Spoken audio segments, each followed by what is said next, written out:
বোনের মতন বান্ধবীর এত আনন্দে শ্রেয়া নিজেও আনন্দিত না এমন নয়, বরং একটু বেশিই মনটা শীতল প্রিয়র খুশিতে।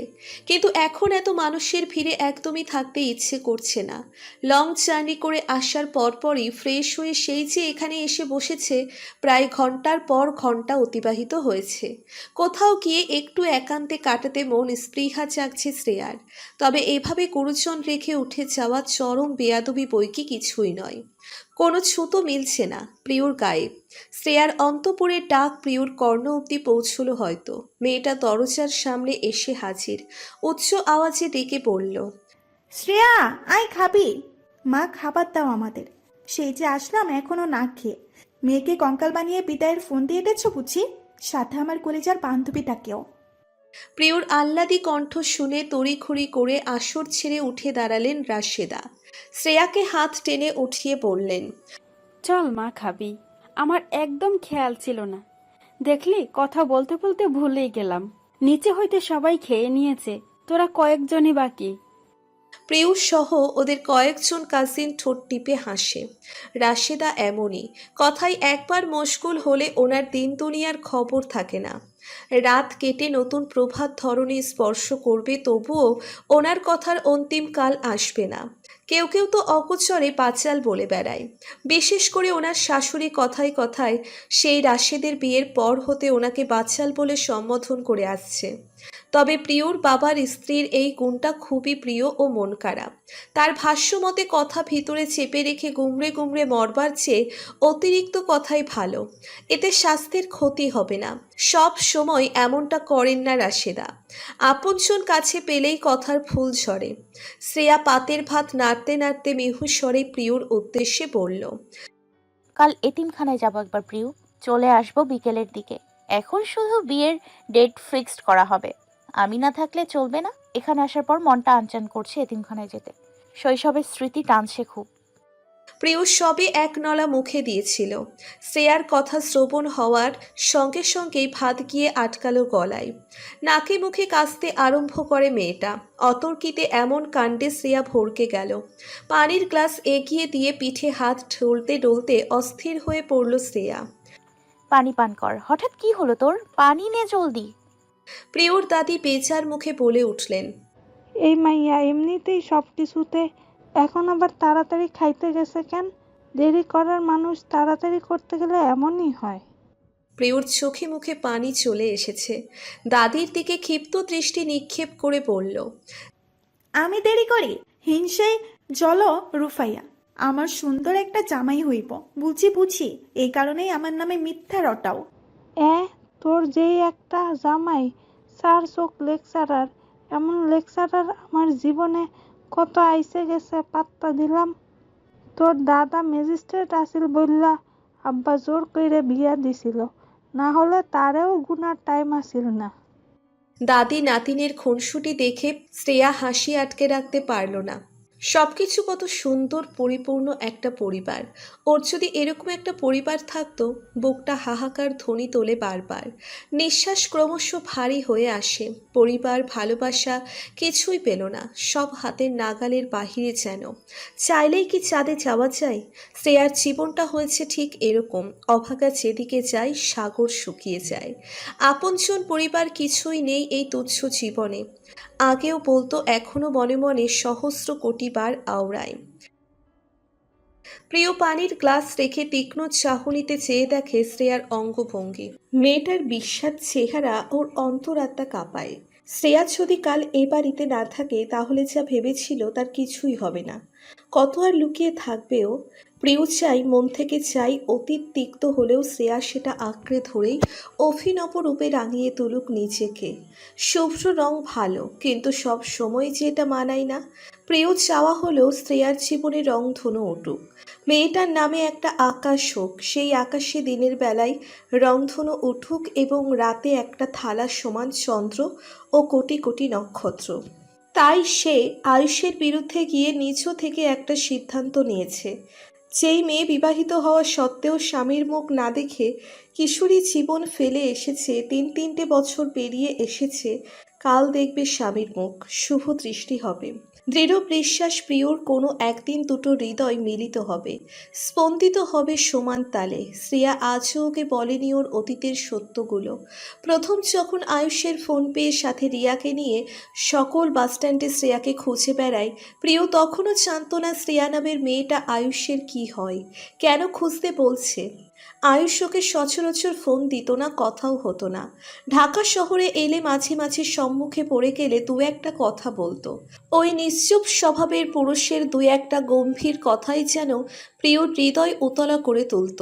সেদিন যখন ফোন দিয়ে বলল, প্রিয় তোমার একটা সাহায্য লাগবে, আমাদের বাড়ির সম্মান রক্ষা করতে হবে, তখনই সে বিনা বাক্যে জানায়, যা বলবেন তাই করব আয়ুষ। আয়ুষ বলল, সব কটা বাসস্ট্যান্ড চেক করতে, যদি সম্ভব হয় একটা লাল টুকটুকে বেনারসি পরা বিধ্বস্ত মেয়েকে খুঁজে বের করে নিজের কাছে আশ্রয় দিতে হবে। লাল রঙের ড্রেস পরিহিতা একটা মেয়ের ছবিও পাঠিয়ে দেয়। আয়ুষ কিছু উচ্চারণ করার আগে প্রিয় বুঝে নেয় এই মেয়েটাকে ওর জীবন দিয়ে হলেও খুঁজে বের করতে হবে। শত হলেও ভালোবাসার মানুষের যে আদেশ, তবে শর্ত ছিল এমনভাবে মেয়েটার কাছে নিজেকে উপস্থাপন করতে হবে ও যেন কখনো বুঝতে না পারে আয়ুষ কিংবা চৌধুরী বাড়ির কেউকে পাঠিয়েছে। সেদিন শ্রেয়াকে নিয়ে আসার পর সে জানায় ও তার স্বামীর বাড়ি থেকে পালিয়ে এসেছে। কেন পালিয়ে এসেছে, স্বামী কই, এসব জিজ্ঞেস করলেই চুপ থাকে মেয়েটা। পরিচয়ে জানাই ও এতিম। প্রিয় আর চোরাচুরি করেনি, বাকি সবটা আয়ুষের কাছ থেকেই শুনে নেয়। আয়ুষ ওকে কড়াভাবে নিষেধ করে দেয় শ্রেয়াকে যেন এ বিষয়ে আর জিজ্ঞেস করা না হয়। কসমিন কালেও ভাবনায় আসেনি প্রিয়র চৌধুরী বাড়ির মানুষ এতিম একটা মেয়েকে এভাবে ঠকাবে। আয়ুষকে জিজ্ঞেস করলে বলে বিয়ের কথাও ঘৃণাক্ষরেও টের পায়নি। ইউনিভার্সিটি থেকে ট্যুরে গিয়েছিল রাঙামাটি, সেদিন ফিরল, এসে দেখে শ্রেয়াকে বধূরূপে। প্রিয় অচেনা মেয়েটার জন্য ভেবে কষ্টে জর্জরিত হয়ে পড়ে দিনকে দিন। কখন সে মেয়েটা ওর কাছের হয়ে গেল খবরও রাখেনি। সহমর্মিতা দেখাতে গিয়ে আপন মানুষ হয়ে উঠল পরিপূর্ণভাবে। তোর্য ভালো হওয়ার পর চট্টগ্রামে আসার ব্যাপারটা শুনে আয়ুষ ও প্রিয় চিন্তায় পড়ে যায়। শ্রেয়া তো নিজের হাজবেন্ডকে দেখলেই চিনে ফেলবে, তোর্য চিনবে না, এতে ওরা নিশ্চিন্ত। কারণ পাগলামির দিনগুলোর কোনো কিছুই তোর্যের মস্তিষ্ক ধরে রাখতে পারেনি। ওদের সেই চিন্তায় গরম জল ঢেলে আরো উত্তপ্ত করে তোলে শ্রেয়া। তোর্যকে দেখার পরও শ্রেয়ার না চেনার বিষয়টা ভাবিয়ে তোলে ওদের। একটা সময় ঠাউর করে নেয় সেই অমানিসায় শ্রেয়া নিজের স্বামীর মুখই দেখেনি। আয়ুষ বুদ্ধি করে প্রিয়র পাশের বাসা খালি আছে জানাই তোর্যকে। উদ্দেশ্য শ্রেয়ার প্রতি তোর্যের মনে অনুভূতি জাগানো। অজান্তেই হোক, কাছাকাছি থাকলে না জানা বউয়ের প্রতি অনুভূতি তো জাগবেই।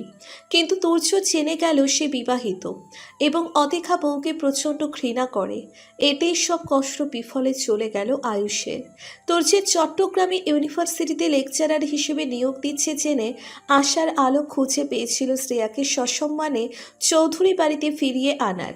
অথচ সেই আশার প্রদীপ নিভে যায় তার মনের কথা জানতে পেরে।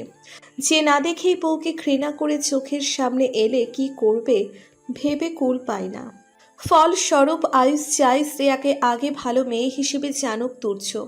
শ্রেয়া ঠিক কেমন মেয়ে নিছুট চোখে দেখুক।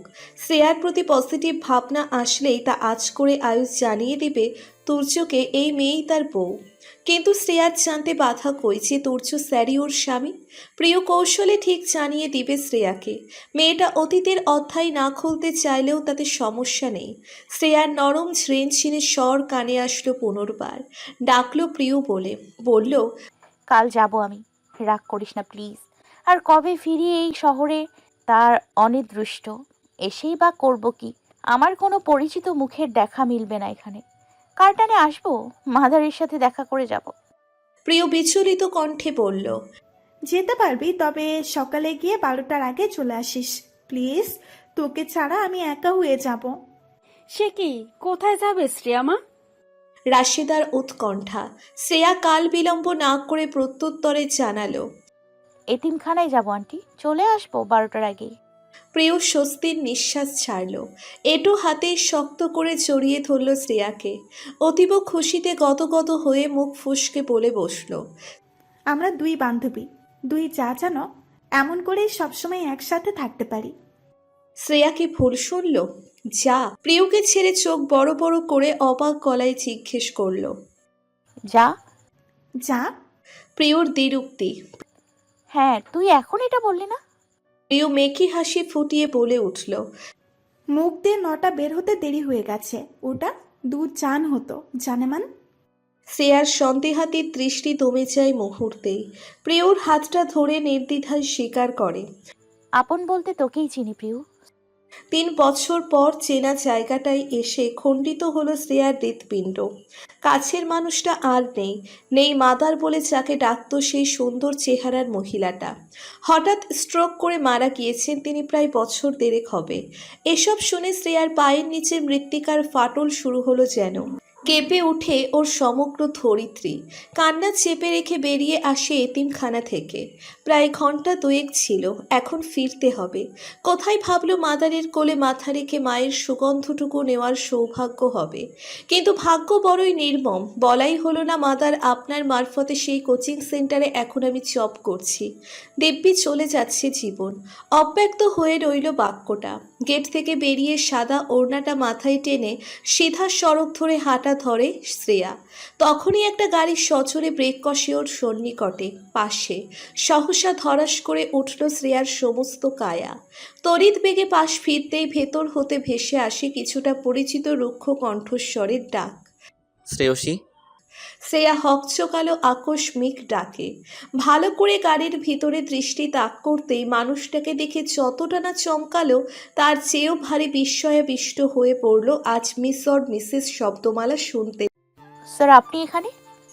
শ্রেয়া বিস্ময় লুকিয়ে ধীর স্থির ভঙ্গিতে নম্র গলায় প্রশ্নটা করল। তোর্যের মুখভঙ্গি ঠিক ঠাউর করতে পারছে না সে। 2 চোখ ঢেকে আছে কালো সানগ্লাসে, কিন্তু বুঝতে চাইছে, কারণ কারো দৃষ্টি নাপুছের সামনে আহম্মকের ন্যায় দাঁড়িয়ে থাকাটা ওকে ভীষণ অস্বস্তিতে ভোগায়। ভেতরে ভেতরে নিদারুণ যন্ত্রণার সৃষ্টি করে। এখনও ঠিক এমন হচ্ছে, হাত পা কাঁপছে, হাঁটু মুড়ে সড়কে বসে যেতে ইচ্ছে করছে। বড় বড় শ্বাস মুক্ত হচ্ছে প্রকৃতিতে নাসারন্ধ্র গলিয়ে। এসবের জন্য দায়ী একমাত্র গাড়িতে বসে থাকা সুদর্শন পুরুষ তুর্য স্যার। কেমন নিরাপত্তা পালন করছে লোকটা। শ্রেয়া একবার ভাবল আবারও প্রশ্ন করবে কিনা, কিন্তু ওকে আর কষ্ট করতে হয়নি। চোখ থেকে সানগ্লাস খুলে তুর্য নিচের অপর পাশের দরজা মেলে দিল। গম্ভীর স্বরে বলল, কাম ইন সাইড শ্রেয়সী। তবদা খেয়ে গেল শ্রেয়া। প্রথম প্রশ্নের জবাব নেই, অন্য কিছু বলল না। একদম সোজা গাড়ির মধ্যে ঢুকে যেতে বলছে। স্তব্ধ হয়ে দাঁড়িয়ে রইল, এক পাও এদিক সেদিক করল না। ওর সেই নির্লিপ্ততা দেখিয়ে তুর্য রেগে মেগে বলল, তুমি কি বয়রা? কানে শোনো না? গাড়িতে আসো, প্রিয়দের বাসায় যাবে, একসাথে যাই। শ্রেয়া তড়িৎ গতিতে নতমস্তক তুলে চাইল। চমকিত কণ্ঠস্বর তার। আপনাকে কে বললো আমি প্রিয়র বাসায় যাব? তুর্য বিস্তর হাসল, সাবলীল কণ্ঠে বলে উঠল, গাধা তুমি হতে পারো, আমি নই। কথাটা শ্রবণ নালীতে পৌঁছনোর সাথে সাথে শ্রেয়া ক্ষিপ্ত দৃষ্টিতে তাকালো। গাধা? গাধা বলে সংজ্ঞায়িত করলো ওকে?